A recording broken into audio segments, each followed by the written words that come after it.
Well, hello, fellow friends, our fellow neighbors, and our fellow shining stars. You're already chiming in on cue. Forrest, our next trolley stop is here, and our next trolley stop is now.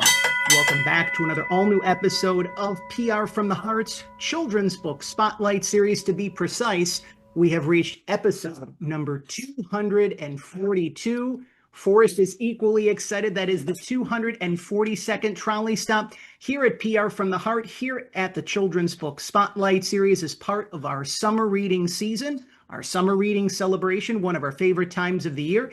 My name is John Masiulionis, the manager of PR from the Heart and the host of the Children's Book Spotlight Series, along with the author of the new children's book, Walking Each Other Home, Zachary's Mission, a Hospice for Children, joined as always by my faithful furry friend and forever companion. You hear him. He is speaking quite prominently. As always, Little Forrest reminds me that he is not only my faithful furry friend and forever companion in this journey called life, but also my co-host on the Children's Book Spotlight Series. Forrest loves to contribute through each and every trolley stop here on the program. We hope that all of you are continuing to enjoy your summer and your summer reading season, wherever you are, wherever you may be. We are excited on many levels for this particular Children's Book Spotlight Series. One of the things that we try to do, especially during our summer reading season, is to make sure that no one is left behind. And it's very important, especially if you are watching this episode more or less in real time. There are many communities across the country and around the world that can feel forgotten, whether it be as the result of not being represented, just necessarily feeling left out in some way, shape, or form, especially those who come from underprivileged communities, those who are minorities as well too. It's a very interesting world in which we're living in as of right now. But here at PR from the Heart, we like to ensure that everyone is seen and felt and heard and acknowledged and appreciated equally, no matter what their race is, no matter what their faith is, no matter what their education level is. And one of the great ways that we can do our part to be able to make that more prominent, especially for the next generation, is through the world of children's literature. And especially when we can weave in the STEM community, science and storytelling. In the words of our favorite friend and neighbor, Mr. Rogers, it's always a very good thing. And of course, for those of you who have been a part of PR from the Heart, following along our journey over the years, you know that each and every year leading into the start of the back to school season, we have our annual flagship event, Building a Culture of Reading in Your Classroom. Well, we are excited to team up with our friends and neighbors at the Mall of America, as Building a Culture of Reading in Your Classroom 2025 is headed to the Mall of America on Saturday, August the 9th, as part of a full-day landmark literacy event at the Mall of America. You can click the QR code that right now reflects on screen for more details on how you can be a part of building a culture of reading in your classroom. You can, I should say, scan the QR code, pre-register your tickets if you are an educator, librarian, parent. If you are watching this beyond the scope of Building a Culture of Reading in Your Classroom 2025, there is so many great things to talk about, especially the Real Doctor series for kids. We're going to be spotlighting that as part of episode number 242 of the Children's Book Spotlight Series. We encourage all of you, our listeners and viewers, our friends and neighbors, and of course, our fellow shining stars, to head on over to the official website of our featured guest here on the program this week, which we've included in the description below. If Amazon.com is your preferred online vehicle of your choosing, of course, you can head on over to Amazon and purchase your copies of the Real Doctor series for kids. They are now available. One of the many ways that you can pledge your support for Dr. Cherice Roth is by leaving that 5-star review on Amazon that lets her know that she's doing wonderful and much needed work for children, parents, families, educators, and as we like to say here on the program, those who love great children's books. The trolley doesn't have to travel very far. We head from San Diego, California, just up this way to the Pacific Northwest. We head to the beautiful state of Oregon. Joining us for episode number 242 of the Children's Book Spotlight Series is our featured guest. We're proud to have her back as a proud member of the PR from the Heart family. She is going to be one of the featured children's authors as part of Building a Culture of Reading in Your Classroom and Turning Pages, Changing Lives at the Mall of America on Saturday, August the 9th. Dr. Cherice Roth, Dr. Cherice, thank you so much for spending some quality time with myself and little Forrest, and I hope that you and your family are enjoying your summer. Always a pleasure. Yes, thank you so much for having me. Summer is in full swing here. The boys are busy, the critters are busy. So I'm grateful for us to have this time together. Agree. This is a wonderful conversation. I'm already looking forward to seeing where our conversation goes. For those who are new to the program, one of the many ways that you can pledge your support, if you already haven't had the chance to do so, you can pledge your support for Dr. Cherice. You can pledge your support for us here at PR from the Heart in the Children's Book Spotlight series. Join the nearly 30,000 proud members of the PR from the Heart family, our loyal YouTube subscribers. You can, if you haven't had the chance to do so, subscribe to our official YouTube channel, become a proud member of the PR from the Heart family, and of course, share this very special trolley stop that you are now enjoying. That is episode number 242 of the Children's Book Spotlight series. Of course, as we like to say, without you, there would be no us.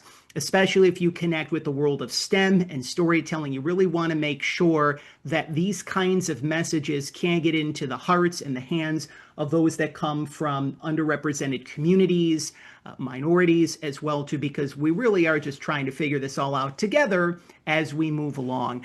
Dr. Cherice, you have a fascinating story, and I think for especially for those who have become members of the PR from the Heart family, newer YouTube subscribers since we last had the opportunities to work together, which was hard to believe, I think 3 years ago. Time really does fly when you're having fun, as the expression goes. On the Children's Book Spotlight series, there's always two specific origin stories. There's the origin story for the author, and then there's the origin stories of the book. So the cool thing about this particular episode, we have three origin stories because you have currently two books at the time of this recording, and then obviously your origin story. But I really love your story in the fact that, despite experiencing some challenges growing up and getting into the field of work that you are currently in, of course, in the world of veterinary medicine, um, that it did take some time for you to really find your calling. But if you can share a little bit more about your origin story, really where it all began for you, when you knew that you were meant to step into the world of veterinary medicine, and also when you knew that you had to kind of weave in a little bit more of the element with children, because animals are very special, children are very special, but you're doing your part to blend them together in a very heartfelt way. Yeah, so thanks for the question. So my story is not super common within veterinary medicine, because a lot of people that go into veterinary medicine are certainly people that grew up around it, knew about it from early on in childhood, and basically from the age of 5 years old knew that that's exactly what they wanted to do. I was not that person. I actually didn't meet my first veterinarian until my third year of undergrad. And so what that meant was I had really experienced my entire child life, even though we did have one dog, I had never met an actual animal doctor. I had no idea really of what that meant. And so when I first met my very first veterinarian, I was in Brownwood, Texas. I was going to Howard Payne University, and I was a biology major. I knew that I loved the science of life. I knew that I loved chemistry, but that's really where my understanding stopped. And it continued that way. Even after I met the veterinarian, I certainly observed some and was like, okay, well, that's a cool job. It seems like something that, people can do. Awesome. And from there, I pursued my PhD in biochemistry. So I was working at the UNT Health Science Center in Fort Worth, and I was working on prostate cancer models in mice.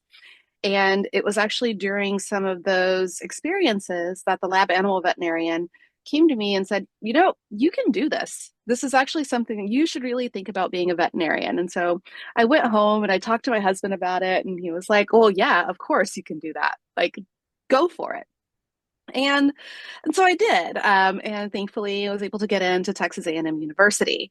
I think what's really unique about that aspect of my life is that despite not having the same background as everyone else that was applying, they saw something in me that they realized that I could actually be a veterinarian, not just that, a good one. And so that's kind of how that piece happened. And so I went through veterinary school, really just decided that I love the practice of veterinary medicine. Of course, we're in it for the animals, but it is such a human centric opportunity. We see you at your best the day you get that new puppy. We see you at your worst. Maybe it's time to say goodbye or your critter is sick. And we really help you through that journey step by step. And then it was when I became a mom that I actually started to pay closer attention to my impact on not just the veterinary industry, but actually the world, and really started to think through what level of impact did I want to have? Who was the mom that I wanted to be for my sons? Which leads to the second story. But yeah, that's really how I found veterinary medicine. It's really cool as well too, because when you find your calling, it really is a good feeling. And especially when you can step more into your calling. It's one thing to just say, hello, calling, I'm here and this is great and let's begin. But then it's really important to take the necessary next steps thereafter. You can't just expect everything to come to you. You have to do your part Yes, to put the time, the energy, the effort. I think it's long since been said that, you put 10,000 hours into something, whatever it necessarily is, that you can then become more of an expert in your craft. Of course, in life, we do have, as much as we would like for the things to come to us, right, and to have life be, rainbows and gumdrops all the time, that doesn't necessarily happen. We experience polarity and contrast. That's what makes life life, and that's what happens when life lifes. It's a new expression I'm using. Life is just life, totally. right?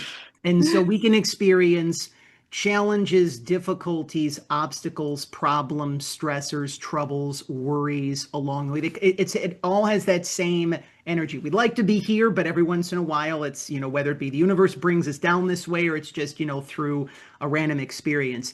Specifically speaking, what are some of the things of note? What are some of the challenges and difficulties of note through the course of your life that you've been able to move through? And then what were the things that you really feel helped you to get through to the other side of those challenges and difficulties, especially when you were stepping into writing these books, which we'll be talking about momentarily? Yeah, I mean, I think it's interesting, kind of to your point. Everyone has an origin story. I was born and raised in Cleveland, Ohio. I'm the oldest of five kids, and I never met my birth father. Like my siblings are all technically step siblings, but we don't do that. Like they are just my brothers and sisters. And so my path was definitely different than some of the other kind of more traditional paths, even with family life. From there, I mean, just like with everyone, you're going to have your challenges through education. And that's not just the didactics, it's not just getting a good grade. It's really about learning who you are, what you're excited about, what to do when things don't go the way that you plan them to, and how you recover. And so it was all of those pieces rolled into my education that really helped to prep me for the science and art of medicine. Because even if you give all the right medications and you do the right surgery, sometimes things don't go the way that they're planned, right? And so I think that largely it's that piece of it from the education part. But truly, the biggest lessons that I've learned about resiliency and the power of my voice and kind of just who I am to the people around me is honestly becoming a mom. We had planned and planned and planned. It took us a really long time, and then when it happened, there was a shift in how I saw the world, how Mm. I automatically assumed positive intent, and the ability to really see that being kind cost me nothing. And that if I wanted my children to be kind, if I wanted them to be patient, if I wanted them to be resilient, I had no choice other than to be kind and patient and resilient. And so, really, kind of the nidus of all of this, like, of course, I was a veterinarian when they were born, but I became such a better human, such a better doctor, such a better advocate um, by bringing those boys into my life. And that's something, especially whenever I can't speak on behalf, at least in the recording of this episode, of being a father as of yet. I'm a dog dad, a little bit different from being a dog dad That versus being, counts, though. it does, because when there's something biochemically, neurology that shifts internally from an energetic perspective and a physical perspective within us, because we're not just taking care of ourselves. There's another living, breathing being that we are responsible for taking care of. It's really Yes. interesting as well too, because as I mentioned and I alluded to briefly, there's a connective thread between children and animals. And when, like for example, I go to the San Diego Zoo every now and again, and just like seeing the looks on the faces of moms and dads when their little ones pointing to the giraffe, it's just something you really can't put into words. And then you weave in the element and the magic of children's literature. You're successfully weaving in three things that really help to create something, full pun intended, like very, very warm, very nurturing, very fuzzy to a certain extent.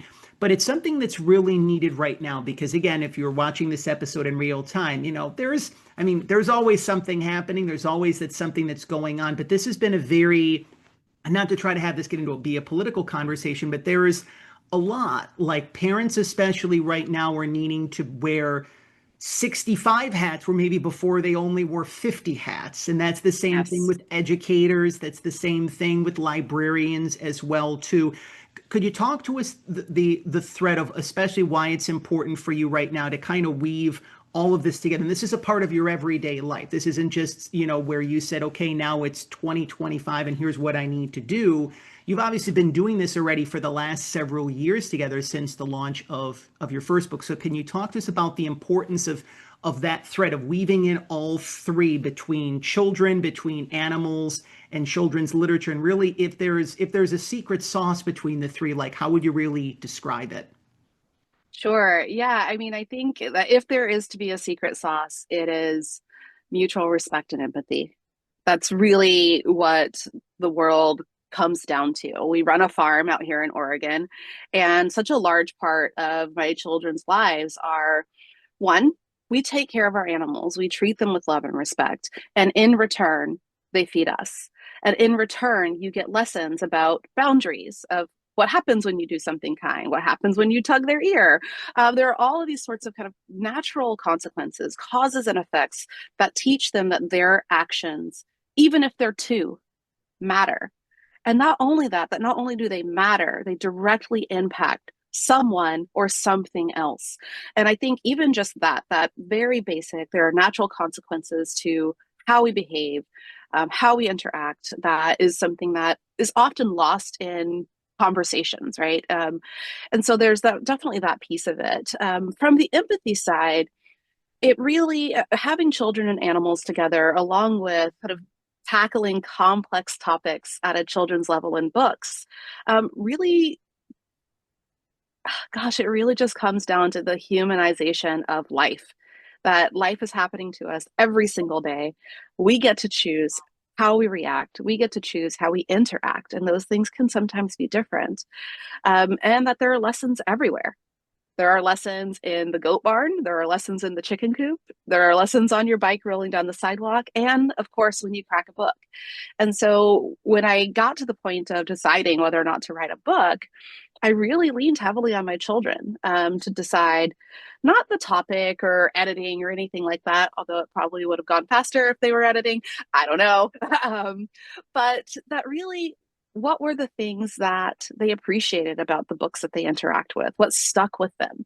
Was it bright colors? Was it an important message? What were the things that helped them to pick up that same book over and over again and get something different out of it each time?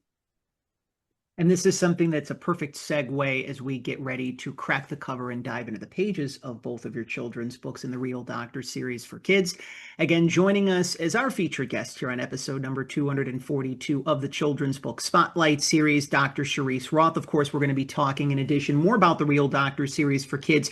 We'll be talking more about building a culture of reading in your classroom, PR from the Heart's annual flagship event, which is going to be taking place on Saturday, August the 9th at the Mall of America. You can scan the QR code for more information. Of course, if you are an educator, if you're a librarian, if you're a parent, you're a grandparent, in and around the Twin Cities. We look forward to seeing many of you join us at the Mall of America. And of course, this is just one half of the landmark children's literacy event that's taking place at the Mall of America. We'll also be talking about Turning Pages, Changing Lives, which is the B-side to the A-side. If you're a listener of records, you know that you always have good A-sides and you always have equally good B-sides as well, too. And of course, momentarily, we'll be cracking the cover and diving into the pages of Dr. Cherice's two children's books, What Does a Real Doctor Look Like and What's a Real Doctor? Again, if you head on over to Amazon.com, if that's your preferred online vehicle of your choosing, we encourage you to head on over to Amazon because you can leave 5-star reviews for both books in the Real Doctor series for kids if you feel guided and inclined to do so.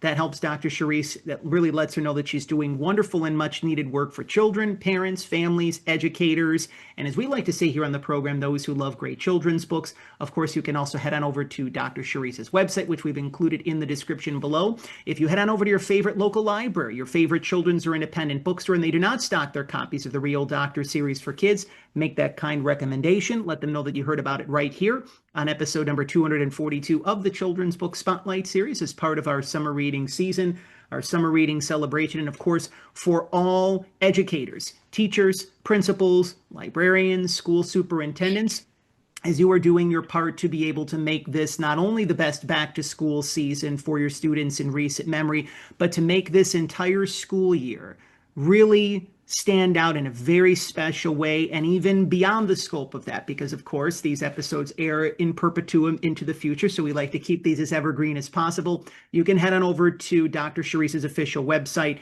to schedule your very own author school visit, whether it be remotely or in person with Dr. Cherice, because these books transcend animals. They transcend veterinary medicine.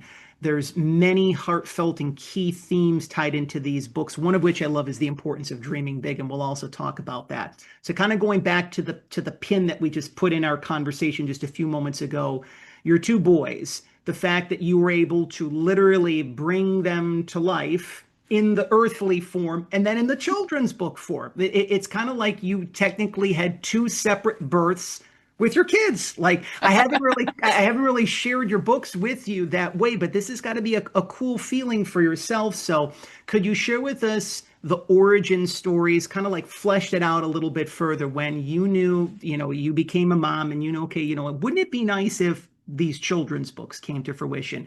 Could you flesh things out a little bit further with the origin stories of both of these books and just what it's been like for you along the way to have your boys be a part of this journey? Because you could have just had, other characters. It could have just been, not your boys. It could have been, Phil and Steve, right? It could have been two completely different characters. What that experience has meant like for what it's meant for you, not even just as a children's author, but also as a mom as well, too.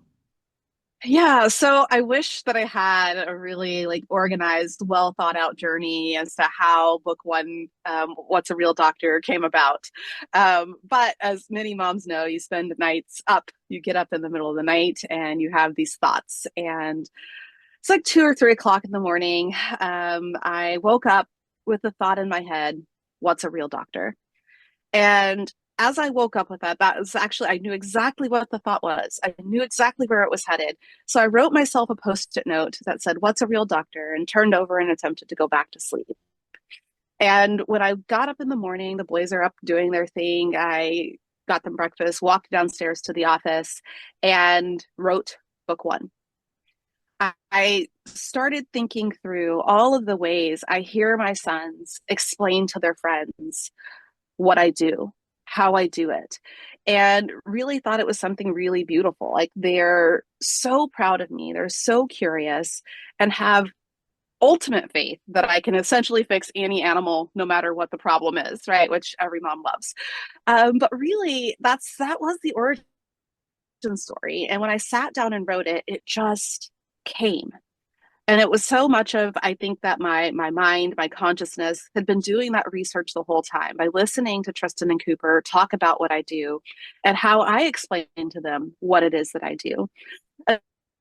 And so the setting of that book is that they're at school. These guys they love school. They have friends that they love to educate and love to be educated by. And so I could very much so see my son's having this conversation over the course of a school day, explaining to a classmate why their mom is a real doctor and what that means in relation to human medicine and veterinary medicine. That even though the paths seem different, there's also a lot of similarities. The hard work, the education are all the same, except our focus is a little different. Where human doctors get to focus on humans, and I have to learn about every critter from tiny lizards all the way through horses. And so that's really where that came from. For book two, it was a bit different. I was at a different part of my life in a lot of ways. And I decided to focus on Kaylin and Kylie, which are my nieces. And the story on that one is it's the story of how they found out I was a doctor and the conversation that ensued around that, and inspiring them to not just dream big, but to see themselves in the professions that they were dreaming about. We know that representation is really important, and the ability to see that role, number one, what is it like even to be a veterinarian, is one thing, but to see somebody that looks like you, maybe even has a similar background as you, it's entirely different. And so that's kind of the night of what does a real doctor look like. And it wasn't focused on the fact that I'm a Black woman or even a Black mom. It was really this idea that doctors really do and should look like all of us. The better representation we have in medical fields, the better we can care for patients, the better we can connect with them, the better we can help them to advocate for themselves and their family members. And so the idea that doctors look like all of us really has nothing to do with being brown or being a girl or any of that. It depicts doctors with different physical abilities, different physical attributes, and of course ethnicities and genders, etc. It's all of that that makes us who we are, and it's all of that that makes us the best care providers that we can be. And I'm really glad that you shared what you shared specifically in the way in which you shared it, because even though we're not necessarily where we want to be tied into diversity and representation and inclusion, we have made strides. And it's important for us to be able to see the fact that we have made strides. I remember growing up, living in the Buffalo, Western New York area, and Buffalo is a very strong and has had a strong African American population for a long period of time. But I remember growing up, like, really didn't see that many African American doctors in the Western New York area. And I had the chance to be back in Western New York recently during my national book tour stop there. And that, I mean, it's obviously from like the 1980s to now, it's almost like a night and day kind of difference, but especially just in the way in which within the medical community, it's really a mirror of how we see things in real life. So especially if there's people that have navigated through their own legitimate and real fears, anxieties, and insecurities, like, wouldn't it be nice if I could see more people from my background in this particular position, in this particular position. I think we've had so many different stigmas and stereotypes for a long period of time. Like, an old stereotype that is so antiquated now is, for example, when you go to like a hotel or a resort, that people who tend to be part of the cleaning staff are those who come from like different kinds of countries and things of that nature. Everyone has equal value. And this is one of the reasons why I really love your message personally and professionally. We need to see the fact that everyone has equal value. Can you talk to that specific thread, especially because, again, you're doing this in different ways. You're doing this as a mom in the way in which you teach this to your children. You're doing this in your work as a veterinarian. You're doing this in the world of children's literature, when you have speaking engagements, when you do author school visits, when you do book signings. Why is that message? Why does it really not only need to be delivered, but really communicated in a way that lands well? Why is that thread specifically more important, especially for this generation and future generations now more than ever before? I really think it comes down to our children are watching. Our children are watching how we respond, how we interact, how we get up and dust ourselves off when things don't go the way we plan. And so it's all of those things that I think make it so important. Kind of to your point, even when I'm in an exam room talking to a pet parent, I make it clear, hey, look, I'm an expert on animals. You are an expert on your animal. And what that does is that even though, I'm Dr. Cherice or Dr. Roth or whatever, it really does level that playing field of we're on a team. If our goal is to take care of Forrest, it takes both of us. If our goal is to take care of the world, it takes all of us. And it's that piece that I think really resonates with kids. I liken it to things like, kind of when we were talking about medical disparities. Before, it used to be thought that people of color didn't require as much pain medication as non-people of color, for example. And now we know that that would be like me saying, you know what, greyhounds don't need pain meds. I'll only give them to Labradors, right? And that how off that sounds and how inequitable that is. And so there's that piece of it too, that it really helps us to right size how we measure inequities, and more importantly, how we change that to have it be inclusive. Because again, our kids are watching. And if we want them to do better, we have to help them know better. That's true. And especially it's very easy in this very busy climate in which we live in to just say, I don't have the time to do that. We've got the laundry list. We've got to do this and this. And then the laundry list, of course, always includes the laundry as well, too.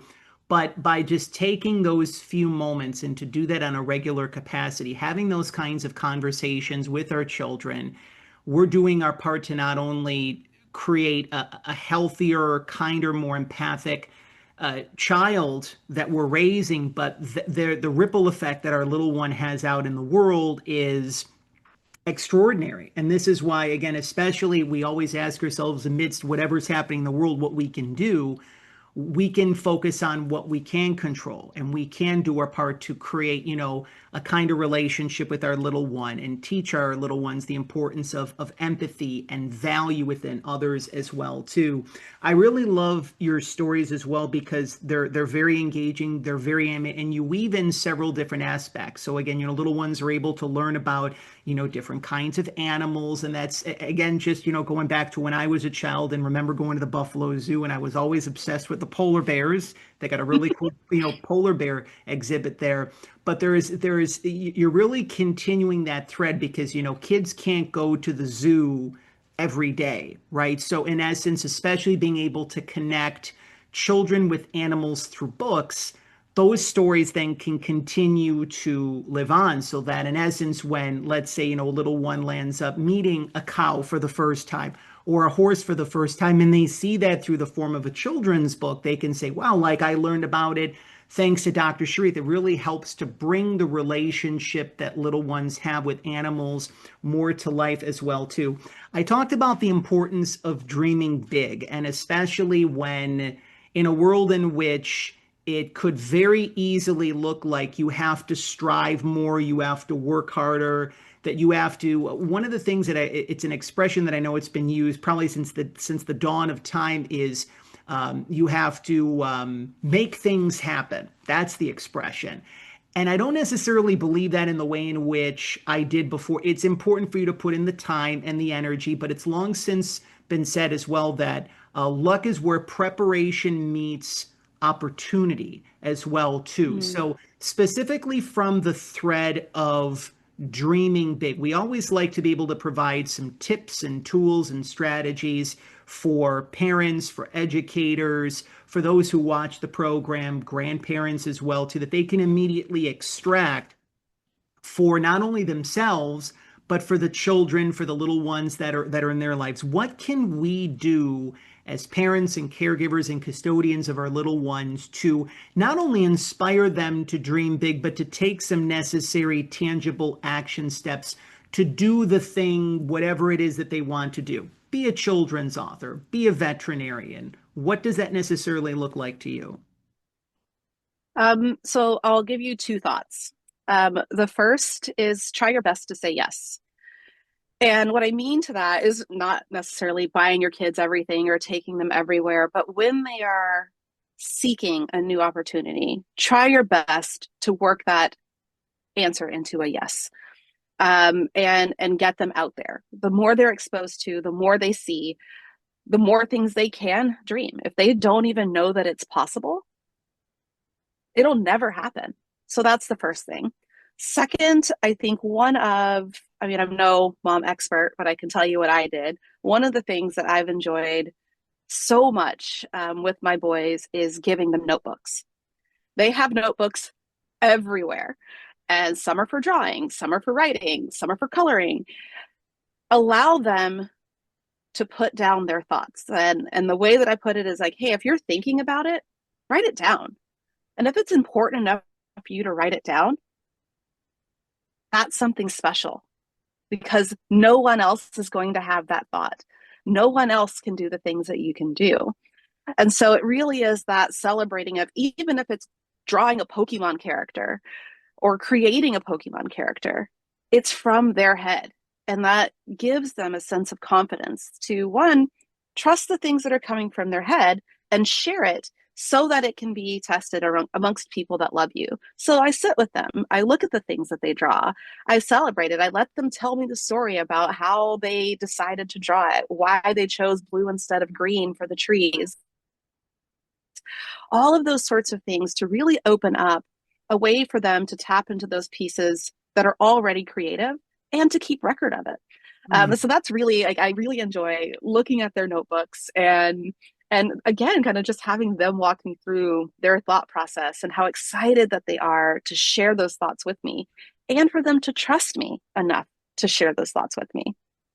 And being able to, I love the fact how your kids have notebooks for everything. It's not just a notebook for one thing, because it's very easy to have the different things then get mixed up, gets lost in the shuffle. It's like they're able to channel their creativity, whatever it is. If it's the writing, it's one thing. If it's the coloring, if it's one thing. If it's, let's say some sort of, I want to do like a mapping out what their future looks like, so to speak, to be able to have another way to be able to do that as well, too. That's Yeah, wonderful. I think it's interesting. And even if, like, truly, even if they did have one notebook where one page they're writing a short story about the chipmunks that live in our yard, or the next page is, the green and purple trees, I think that's okay because life is chaotic. Thoughts and creativity are chaotic. And so I think the key is giving them a place to put that.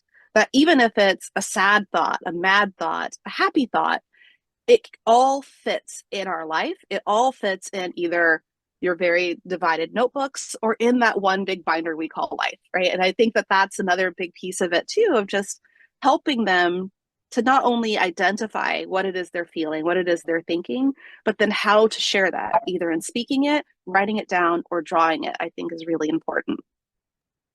I agree. And this ties into the fact of being present with our children and being able to continue those conversational threads, obviously giving them the time to be creative and have their own alone time, but being able to inspire that in terms of further conversations as well, too. Being able to have your conversation with your little one at the end of the day, what did you draw today? What did you create today? This helps to be able to keep that creative spark going. We're beginning to wind down our time with our featured guest here on episode number 240 of the Children's Book Spotlight series. Joining us is the creator of the Real Doctor series for kids, an amazing veterinarian in her own right, Dr. Cherice Roth. Of course, we have been fully enjoying the Real Doctor series for kids for quite some time. We hope that you are now learning more about her series as well, too. You can head on over to her official website, which we've included in the description below. Also, you can head on over to Amazon.com if that is your preferred online vehicle of your choosing. You can purchase, read, and enjoy your copies of What Does a Real Doctor Look Like? And also What's a Real Doctor. They are both now available. If you head on over to Amazon.com, if that's your preferred online vehicle of your choosing, you can also leave a 5-star review for one or both books if you feel guided and inclined to do so. That lets Dr. Cherice know that she's doing wonderful and much needed work for children, parents, families, educators, and as we like to say here on the program, those who love great children's books. If you head on over to your favorite local library, your favorite children's or independent bookstore, and they do not stock their copies of the Real Doctor series for kids, make that kind recommendation. Let them know that you heard about it right here on the Children's Book Spotlight series as part of our summer reading season, our summer reading celebration. And of course, all teachers, principals, librarians, school superintendents, all educators, we know that you're doing your part to make this upcoming back to school season and the 2025-2026 school year amazing in so many different ways, shapes, and forms.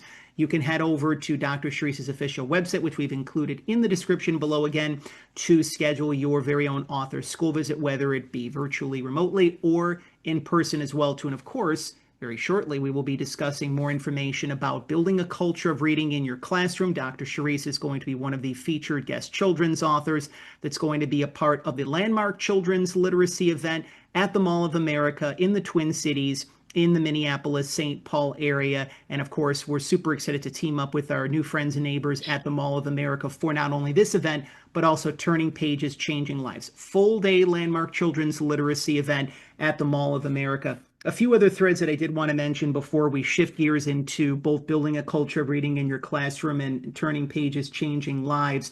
There's something about the STEM community. There's something really, for those, sometimes people who tune into the program for the first time, they're like, I've heard this buzzworthy term or this description. They don't necessarily know what that is. But there really is something about sparking kids' interest in science and all the other different elements within that, within children's books, and also vice versa. There are people that are able to, be introduced to reading through science, through STEM, through those various strong components, specifically speaking.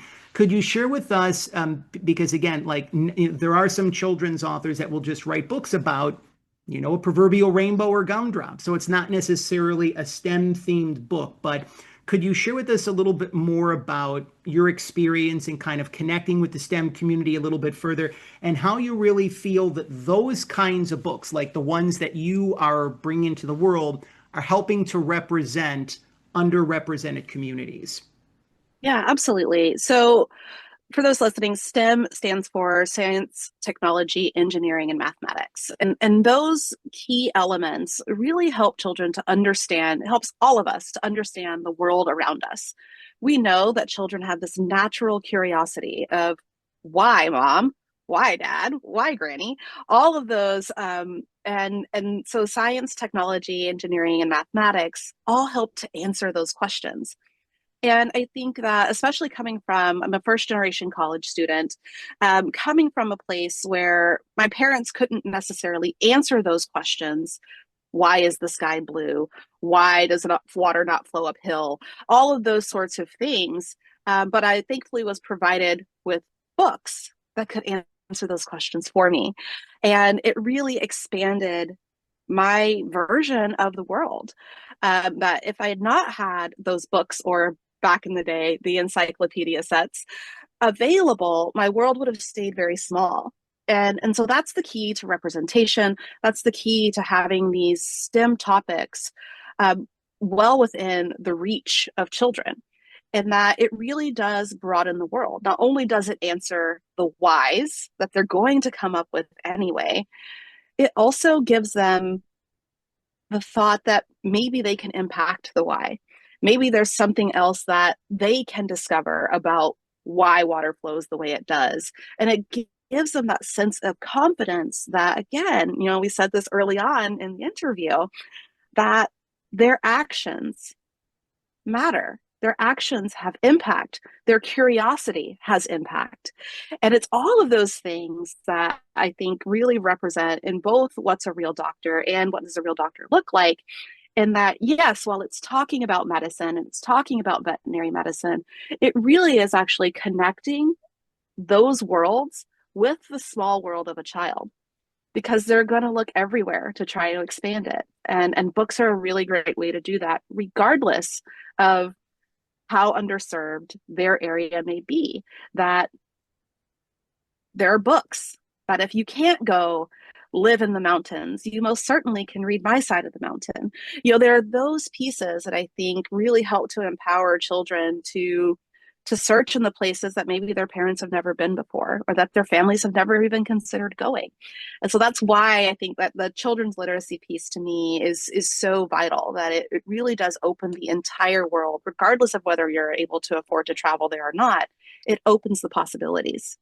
It does. And I feel that, especially again, in a day and an age in which parents and educators, just you've spoken with them, I've spoken with them, the number of times they'll say, we don't have the resources to have these kinds of books, or we don't even, or on the flip side is, even if they do have these resources, we don't even know that some of these books are available. Right. So to Mm, be able to have the different kind of diversity within the diversity of children's books, because again, probably one of the best feelings that you've experienced along your way is when you're introduced to a little one and they say, like, I want to be a veterinarian, or I know that I can be a caretaker of an animal. And knowing the fact that whatever that aha moment is for them, that connects them to some part of their future and or even their life purpose, they're able to do that through you. They're able to do that through the Real Doctor series for kids. They're able to do that through STEM books specifically as well too, because again, the world of science, it can also seem, sometimes it can seem a little boring. Math can seem a little boring,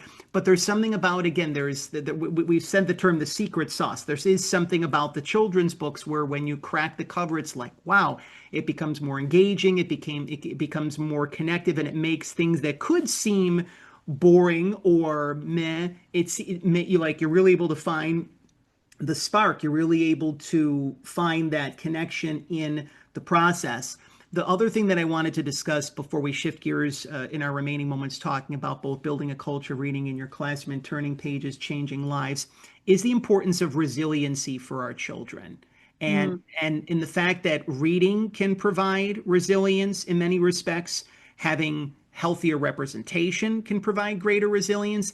There's a lot of children right now, and it doesn't necessarily have to be those who come from underrepresented communities. They can definitely be feeling the weight of what's happening in the world now more than ever before as well too. But there's like, just because you have $10 million in your bank account or more, you still have the same problems in many respects. Obviously, if you have access to greater finances, it kind of makes things a little easier, but we're still all feeling things in different ways, shapes, and forms. And just, with what we've been seeing, especially to start off 2025, on the thread of resilience, what are some words of encouragement and support that you can pass along to both parents as well as educators that are feeling overwhelmed, wondering what the future is going to be bringing? Because there's a lot of uncertainty in many respects. And again, mm. one of the biggest fears that we have is the fear of the unknown. It's always that big purple elephant in the room about, like, well, we'll kind of cross that bridge when we come to it. But especially on the thread of doing our part to create more resilient children and even more resilient beings for ourselves, right? Because we all have the inner child within us, so to speak, and we have to do our part to be as responsible, to be in as much in integrity as possible. What would be some words of encouragement and support that you would like to share with both parents and educators, especially when it comes to the thread of becoming more resilient for themselves and helping the little ones in their life to do the exact same thing? Ooh, yeah. I mean, how long do we have? No, I think really, if I had to boil it down to even the things that I say to myself, and I would like to think that I'm pretty resilient, and I would like to think that my kids are resilient, is just keep going. That if the thing didn't work out the way you wanted it to, try another way. All of those sorts of things are part and parcel with just lifing, and so there's that piece of it, that when you fall down, get back up. When you fail that class, take it again. When you burn the pot roast, just make another. I think there are all of those sorts of things, and actually, me and my boys were talking about this, like, what are alternatives when things go badly? And my 9-year-old Cooper actually brought up my side of the mountain, and he was like, "Well, when Sam ran out of food, he thought of another way to eat." And I said, "Oh, you're exactly right, because he had the pelts, right? And there was protein there. And not that I'm having like kids go out and eat pelts, but like I just said, you know what, Cooper? What that means is no matter how hard things seem, there's always a way through it. not around it, but through it. And I think that's the key, because if you teach them to try and go around the obstacle, they may not learn the lesson that the obstacle is meant to teach them. And what that will do is that means they won't have the tools to handle it when it comes again. Because as we know, history doesn't necessarily repeat itself, but it sure as heck rhymes a lot, right? And so there's those pieces of helping them through the obstacle. Another thing that I talk with my kids about is their feelings are valid. They're Mm. allowed to be angry with me. They're allowed to be sad because I said no. And if they find themselves depressed, then that's when they come to me. That's when we are together, because it's not okay to be sad alone. It's not okay to be depressed alone. It's not okay to even be happy alone. These are all feelings that are valid, and people that love you and people that want you to go to that next day want to celebrate those feelings with you, whether or not it's a happy or a sad feeling. And so when we're sad, we don't cry alone. I think it's all of those pieces that, very much so kind of as an 80s baby, we were seen and not heard, all of those sorts of things. And now I think we have the opportunity to do better, to hear children when they tell us that they're sad. That doesn't necessarily mean I know you're angry and here's your chocolate candy anyway, but to help them sit with those feelings and acknowledge them, and that it's allowed, it's valid for them to be upset about those things. And I think that's a piece that literacy brings, is that they watch these well-developed characters go through their character arcs, right? That there's going to be some challenge, and that character has to figure out a way to get through it, around it, any of those sorts of things. But that, as we learned from the hungry caterpillar, through is the best way, right? And so True. it's all of these sorts of key components of, no matter how complex the book is or how simplistic, there are always lessons in resiliency throughout it, even if you are talking about, purple crayon. And this is something as well too that leads into our final thread, our final discussion point is building a culture of reading in your classroom and turning pages, changing lives. It's going to be taking place at the Mall of America on Saturday, August the 9th. Being able to connect with people in person. We obviously experienced the pandemic, which seems like 50 years ago, 5 lifetimes ago, but it was only 5 years ago when we were all virtually contained, that we had a lot of these kinds of conversations. We were not really able to go out and to connect. And this is one of the reasons why I'm really excited for this event, for the events within the event, and to have you be a part of the event. So again, for those who are learning about building a culture of reading in your classroom for the first time, of course, this is PR from the Heart's annual flagship event that takes place during and leading into the start of the back to school season. And we do our part to bring in some of the most influential voices in the world of children's literature, from both traditionally published children's authors to self-published authors, into the mix as well too. And we're really excited. We're thrilled to be able to team up this year with the team at the Mall of America. So beginning at 8 a.m., on Saturday, August the 9th, from 8 a.m. until 10:30, Dr. Cherice, in addition to many other amazing children's authors, we're going to be doing our part to have a wonderful interactive panel discussion, followed by a Q&A, meet and greet, and book signing. I am very blessed to be able to be one of the co-moderators of this event, along with Julie Gribble, the founder, owner, and operator of Kidlit TV, one of our favorite friends and neighbors. And then during the afternoon is when Turning Pages, Changing Lives takes flight. And there's going to be, I believe, up to 16 children's authors that are going to be a part of this particular event. Many of the authors that are a part of building a culture of reading in your classroom, some of the authors who are represented by Picture Book Parade in the Twin Cities area. So every 15 minutes, there's going to be interactive story times at the Huntington Bank Rotunda. There's going to be the giant video-sized screen. So all of the children, parents, families who are watching their favorite stories come to life, you'll be able to enjoy that fully as well too. There's so much more. You can head on over to not only the QR code that you now again see on screen, but you can also head on over to PR from the Heart's official website, prfromtheheart.com. On the thread of the question for this event, being able to go into cities that you haven't had the chance to go to, or to spend that much time in, and to connect face to face. to connect with parents, to connect with educators, to connect with librarians. One of the reasons why I love doing this event each and every year, building a culture of reading in your classroom, is in a world in which there's a lot of problems, we can be the ones that create more of the talking heads and talk more about the problems, or we can try to create solutions to the problems. What does it mean for you to be in Minneapolis, to have these kinds of conversations and to create more of the solutions to the problems? Oh man, I mean it's everything, right? To the little kids' faces when they figure out that I'm a doctor. Their face changes completely yet again when I tell them I'm an animal doctor.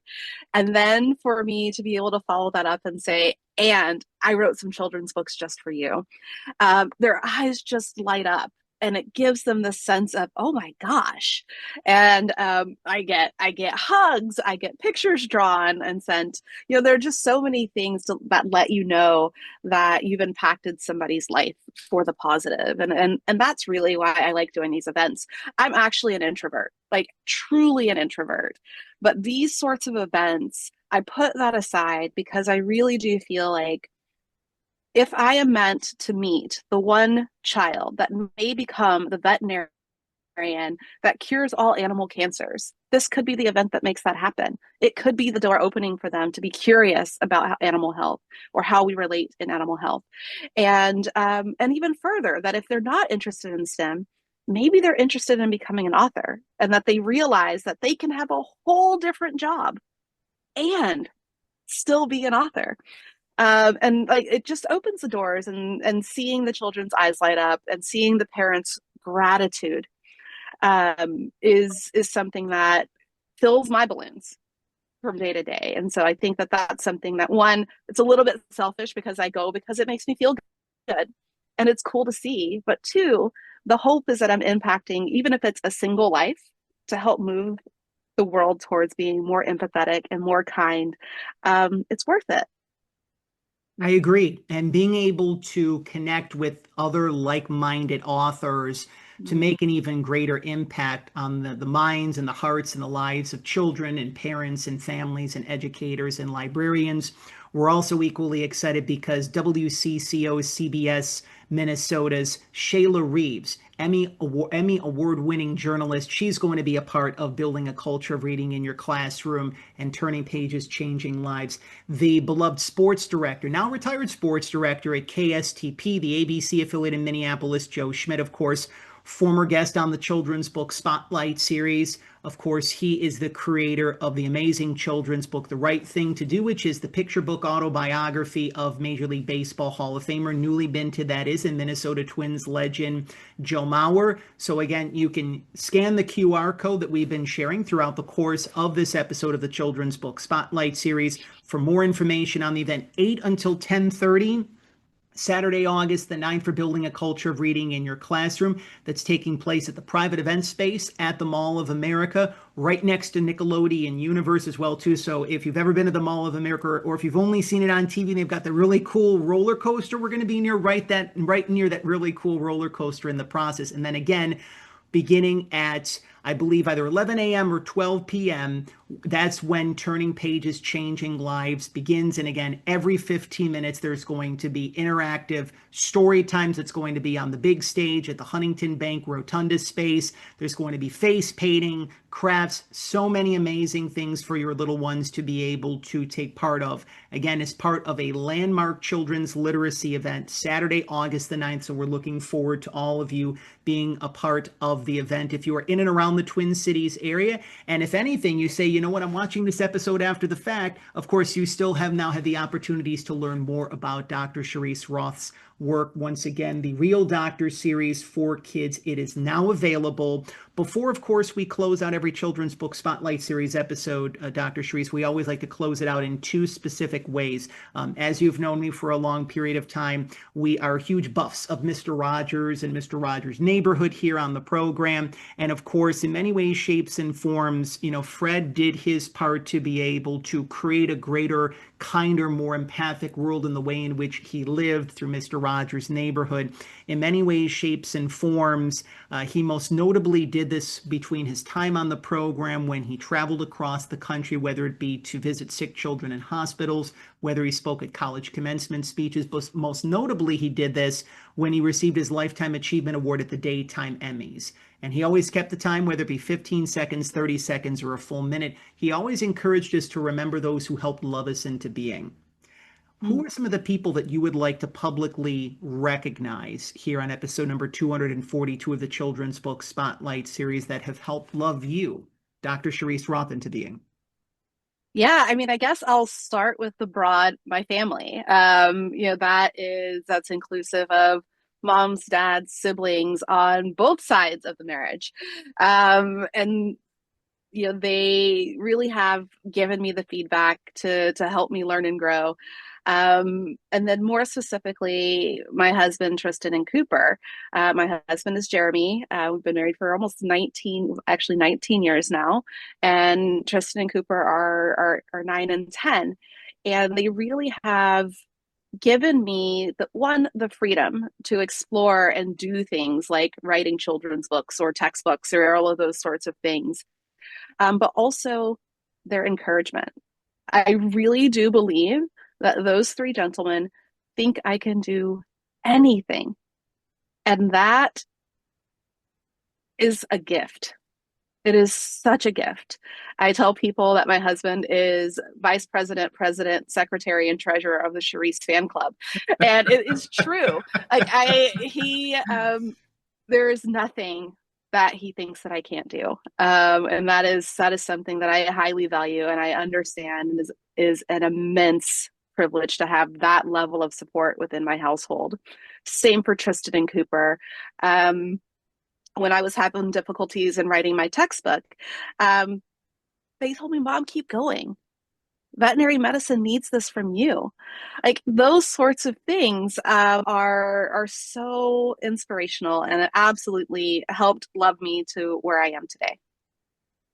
It's also long, and I'm really glad that you took the time again to share the connective thread that you have with your family, because it's long since been said that, and I'll paraphrase Fred's words, especially if those individuals are still with us walking this earthly plane, they're definitely smiling, knowing the indelible impact that you're making on the lives of so many people as well too. And in addition to being a huge fans of Mr. Rogers and Mr. Rogers' Neighborhood and doing our part in our own small way to keep his memory and legacy alive, we're also huge Disney buffs here at the Children's Book Spotlight series. There's something about the Disney magic that reminds us that we have the ability to bring to form and shape, not only for ourselves, but for those who are in our lives, whether it be family, friends, loved ones, clients, those who are just random passersby in our life. We have the ability to bring to form and shape our dreams, our desires, our goals, or ambitions. We have the ability to help fulfill our own wishes and do the same for other people as well, too, our fellow neighbors. So we go back to the year 1992. It was a great year. I think I was 11, if I'm not mistaken. We remember the late Robin Williams, of course, the iconic comedian, and he voiced the beloved genie in Disney's animated classic Aladdin. Our genie lamp is still with us and has been for a long period of time. We always close out every Children's Book Spotlight series episode with a little segment that we like to call Three Wishes. So you have been giving freely to not only your family, but also to pet families all across the state of Oregon and beyond. And of course, to children, parents, families, and educators through the Real Doctor series for kids.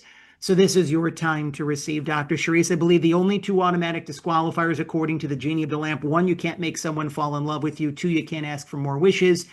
Everything Oh, else is fair games. Now, these wishes, they can be for yourself, they can be for your family, they can be for the children of the world, they can be for the world at large. What would these three wishes be? well, I'm definitely glad you laid out the rules because I was going to ask for more wishes. But since I can't do that, um, the first would be for no one to be hungry. I know how it feels to be hungry, and it directly impacts every aspect of your life. And so that is the easiest first wish ever. Um, the second is that everyone deserves health care. Mm. We can't be our best if we don't eat. We can't be our best if we don't feel well and can't get those things done. Third, this one is really hard because selfishly, I want it to be something about making sure my kids have everything they need, et cetera, et cetera. But really, I think for the third one is for everyone to have a sense of purpose. The people that don't have a sense of purpose fill their time with being hateful, being bored. But those of us that choose to move through the world with a sense of purpose are focused. And if that purpose happens to be filled with kindness and empathy, it's just even better. But really, it's that having a sense of purpose, having a knowing where you're going or that you want to go somewhere, I believe fundamentally changes how people interact with each other, fundamentally changes on how they interact with themselves and the world around them. So those are the three wishes. Everyone eats, everyone gets their health addressed, and everyone has a sense of purpose.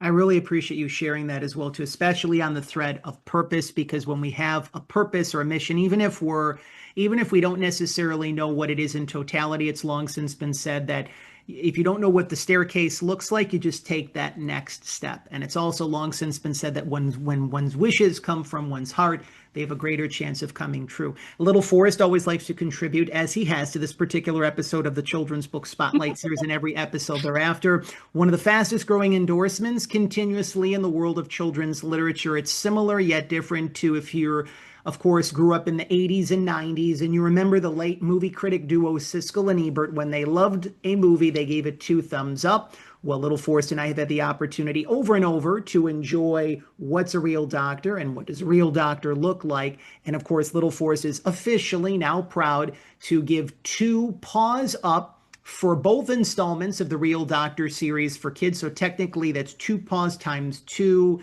Doing the math, it's technically 4 paws because there's 2 books, 2 paws. We always learn that's a little more STEM action for you in the process of thank you, Little Force, for your contribution to this episode of the Children's Book Spotlight series. When we hear the trolley, that means that it is time to go, but fear not, there are many more magical trolley stops to come on forthcoming editions of the Children's Book Spotlight series. But once again, you can head on over to Dr. Cherice's official website, which we've included in the description below. We've also included her social media platforms as well, too. You can stay connected with her, keep the conversation going post Children's Book Spotlight series. Remember, if you head on over to Amazon.com, if that's your favorite online vehicle of your choosing, be sure to read, enjoy, and if you feel guided and inclined to do so, leave a review for both installments of the Real Doctor series for kids.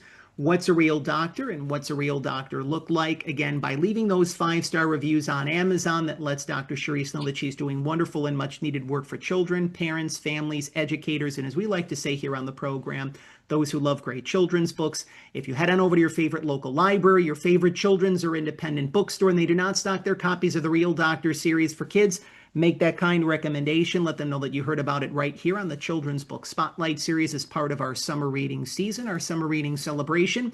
And of course, for all teachers, principals, librarians, school superintendents, of course, as you're doing your part to make this back to school season really memorable in many ways, shapes, and forms, along with the entire school year that is upcoming at large, the 2025-2026 school year, you can connect with Dr. Cherice via her official website or on social media to schedule your very own author school visit, whether it be virtually/remotely or in person. And of course, you have the opportunity to meet Dr. Cherice in person as part of Building a Culture of Reading in Your Classroom, PR from the Heart's annual flagship event, which is going to be taking place again Saturday morning, August the 9th from 8 a.m. until 10:30 a.m. In the process, you can get your personally signed copies of the Real Doctor series for kids. And also you can see Dr. Cherice on the big stage at Turning Pages Changing Lives as well, too, which is the afternoon component of our landmark children's literacy event at the Mall of America. That, of course, will begin throughout the latter morning into the afternoon, all the way through 4 p.m. Central Time. But again, when we hear the trolley, that means that it is time to go. So if you are a children's, well, actually, I should say, let's briefly backtrack. Raise your hand if you have had fun on episode number 242 of the Children's Book Spotlight series. Hands up for myself. Paws up from little Forrest, as we like to say. Mission accomplished, job well done, especially when we see the hands of the little ones on screen as well, too. If this episode of the program has lifted your spirits, if it's opened your heart, if you say, if anything now, I know that I can dream big. I know that I have a future. I know that my children have a future, even if you live in an underrepresented community in the process, especially if you're feeling, John, as a minority, I don't feel that I can amount to much of anything. We hope that now you feel inspired to know that you have merit, you have value, and that you can achieve whatever it is that you want to achieve, whether it be to be a veterinarian, to be a mom or dad, to be a children's author in the process. So if you haven't had the chance to do so, one of the many ways that you can also pledge your support for Dr. Cherice, as well as for us here at PR from the Heart and the Children's Book Spotlight series, subscribe to our official YouTube channel, join the near 30,000 members of the PR from the Heart family, our loyal YouTube subscribers, and share this very special trolley stop that you have enjoyed fully, episode number 242 of the Children's Book Spotlight series, on your favorite social media platforms of your choosing. If you are a children's author and would love to share your inspiring story in the release of your brand new children's book on a forthcoming edition of the Children's Book Spotlight series, just like Dr. Cherice had the opportunity to do here as part of this week's featured episode, you can head on over to our official website, prfromtheheart.com, or connect with us via any of our social media platforms that you now see on screen, Instagram, Facebook, X, all at PR from the Heart. We're super excited to share that we just recently had the opportunity to record our 50th episode of the Neighborly Reviews Bookcast, which is the sister program of the Children's Book Spotlight series. Of course, you see the picture right above my shoulder. Of course, if you remember Mr. Rogers' Neighborhood, you remember the beloved Mr. McFeely. Of course, the delivery man on Mr. Rogers' Neighborhood, Speedy Delivery. David Newell and I, each and every month for the last 4 years, we have the opportunity to leave heartfelt reviews from the newest children's books, from the shining stars in the world of children's literature. And of course, we're thrilled that we have become one of the most popular children's book review programs for parents, educators, and librarians worldwide. If you were a children's author, we'd love for David and I to deliver a heartfelt review of your brand new children's book on a forthcoming edition of the Neighborly Reviews Bookcast. You know where to connect with us via our official website, prfromtheheart.com, or on social media. And then lastly, if you are a children's author, we talk about dreaming big and dreams taking flight. We've had the opportunity over these last 11 years to be of service to some of the top names in the world of children's literature, ranging from celebrities such as Sharon Lois and Bram, the co-creators of the iconic children's anthem, Skinnamarink Dinky Dink, Skinnamarink Doo, We Love You, to John Parra and Catherine Roy, to those authors whose journeys are just taking flight. If you are a children's author and need some dedicated PR publicity support to create a book media tour in a city of your choosing or a national book media tour, head on over to our official website, prfromtheheart.com. Schedule your courtesy connection call and let us see how we can be of service to you as we are now entering into our 12th year of existence. PR from the Heart is nearly a teenager. Wow, where is this time gone? One final time, again, you can head on over to Dr. Cherice's official website, which we've included in the description below, Amazon.com. Be sure to leave those 5-star reviews for both What's a Real Doctor and What Does a Real Doctor Look Like as well, too. If you are in and around the Twin Cities, head on over to the Mall of America on Saturday, August the 9th. Be a part of building a culture of reading in your classroom. You can pre-register and guarantee your seat by, again, scanning the QR code that you now see on screen that we've showed throughout the course of this particular episode of the Children's Book Spotlight series. Also, head on over to our official website, prfromtheheart.com, to learn all of the details on building a culture of reading in your classroom. And of course, be sure to stick around for Turning Pages Changing Lives, which is the afternoon component of the landmark children's literacy event that we're co-facilitating with the team at Mall of America in conjunction with Kidlit TV. a full day's worth of festivities for the inner child within you and for the child in your life, whether it be your little one, whether it be your grandchild in the process as well too. Once again, if you head on over to your favorite children's bookstore, your favorite independent bookstore, if they do not stock their copies of the Real Doctor series for kids, make that kind recommendation. Let them know that you heard about it right here on the Children's Book Spotlight series as part of our summer reading season, our summer reading celebration. And then again, lastly, all educators, teachers, principals, librarians, school superintendents, you can schedule your very own author school visit with Dr. Cherice by heading over to her official website or connecting with her on social media. The trolley's been very patient with us, but again, when we hear the trolley, that means that it is time to go.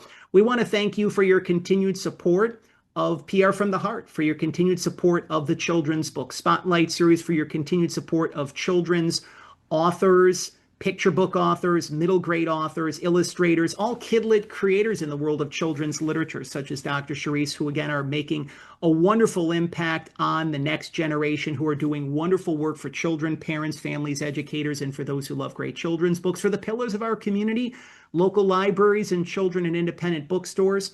But above all else, we want to thank you for helping us to walk home the children of the world one final time. We felt his presence. We felt his spirit. Anytime that we do a children's book spotlight series, we feel the presence, the spirit, and the heart of Mr. Rogers. Did you know that Fred Rogers weighed 143 pounds while walking this earthly plane? Now, you might be wondering, little Forrest, Dr. Cherice, John, why are you bringing this up as you are fading to black, as the expression goes? Well, Fred knew what he was doing. We were talking about the importance of kindness and empathy throughout this particular trolley stop. There's one letter in I, four letters in love, and three letters in you. In some way, shape, or form, Mr. Rogers really knew what he was doing, because through his own natural weight, he reminded us of our inherent worth and our inherent value, and that we're loved and we're special just the way that we are. There's one letter in I, four letters in love, three letters in you. So as a little tip of the cap to Mr. Rogers, and a little tip of the cap to both little Forrest and for Dr. Cherice for spending some quality time with us here in our neighborhood, we share our favorite three numbers of 243. There's two letters in we, four letters in love, three letters in you. So we are reminding you, we are our reflection of Mr. Rogers back to you. We are reminding you of your inherent worth, your inherent value. We are reminding you that anything is possible when you dream big and you take those necessary next steps to fulfill whatever it is that you want to achieve in your life. We see your inherent worth. We see your inherent value. You are loved, that you are whole, that you are healthy, that you are complete, that we like you, that we love you just the way that you are. Big things are happening in many respects, in many ways, shapes, and forms. So we hope that you continue to enjoy the summer reading season, and come back, because there's more trolley stops that are forthcoming, more magical trolley stops, as we count down to, hard to believe, our 7-year anniversary of the Children's Book Spotlight series and episode number 250, which are all just around the corner. So again, for little Forrest and for Dr. Cherice and for myself, John Masiulionis, thank you for spending some quality time with us here in our neighborhood today. And thank you for helping us to walk home the children of the world, our fellow friends, our fellow neighbors, and our fellow shining stars. Goodbye for now.